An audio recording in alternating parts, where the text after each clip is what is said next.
Hi guys, welcome to cine updates కన్నా ముందు మొన్న రిలీజ్ అయిన కుబేరా 8 వసంతాలు సినిమా ఇప్పటిదాకా ఎవరైనా చూసుంటే ఎలా ఉన్నాయో కామెంట్ చేయండి. చిరంజీవి గారు నటిస్తున్న విశ్వంబర మూవీలో ఒక స్పెషల్ సాంగ్కి భీమ్ సిసోరియల్ మ్యూజిక్ అందిస్తున్నట్టు తెలుస్తుంది. ఒకవేళ ఇది కానీ నిజమైతే లిరికల్ సాంగ్ వచ్చేంత వరకు వెయిట్ చేయాల్సిందే.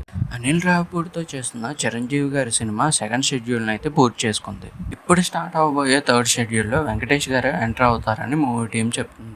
ఇంకపోతే ఈ సినిమా మీద ఒక రూమర్ అయితే వస్తుంది. నయనతార ప్రీ రిలీజ్ ఈవెంట్లకు కానీ ప్రెస్ మీట్లకు కానీ అటెండ్ అవ్వాలంటే తనకి ఇచ్చిన రెమ్యూనరేషన్ కన్నా ఎక్స్ట్రా ఇవ్వాలని డిమాండ్ చేస్తుందంట.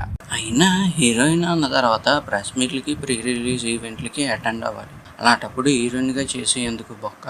సుహాస్, కీర్తి సురేష్ కలిసి నటించిన ఉప్పు కప్పురమ్మ మూవీ ట్రైలర్ అయితే రిలీజ్ అవ్వడం జరిగింది. ఈ ట్రైలర్ చూసిన తర్వాత నాకైతే పెద్దగా ఏమీ అనిపించలేదు, కానీ కాకపోతే ఒకటి శ్మశానంలో ప్లేస్ లేదని ఆ ప్లేస్ కోసం అందరూ కొట్టుకోవడం అయితే చూపించారు. కానీ ఈ సినిమాలో జరిగే మెయిన్ పాయింట్లన్నీ ట్రైలర్లోనే చూపిస్తుంటే ఇంకా సినిమాకి ఏం వెళ్తాం. అందుకే ఈ సినిమాని అమెజాన్ ప్రైమ్లో జూలై 4 నుంచి స్ట్రీమ్ చేస్తున్నారు. డైరెక్టర్ ఆర్జే బాలాజీతో చేస్తున్న సూర్య మూవీ టైటిల్ని అయితే రిలీజ్ చేశారు. ఈ సినిమాకి కరుపు అనే టైటిల్ని పెట్టడం అయితే జరిగింది. మరి తెలుగులో కూడా ఇదే టైటిల్ని పెడతారేమో చూడాలి.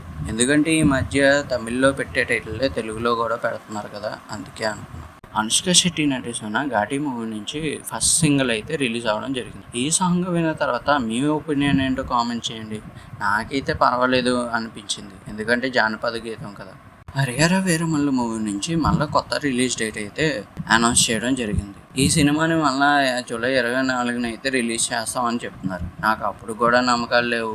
అజయ్ దేవగన్ నటిస్తున్న son of Sardaar 2 release date పోస్టర్ని అయితే రిలీజ్ చేయడం జరిగింది. ఈ సినిమాని జూలై 25 అయితే థియేటర్స్లో రిలీజ్ చేస్తామని చెప్తున్నారు.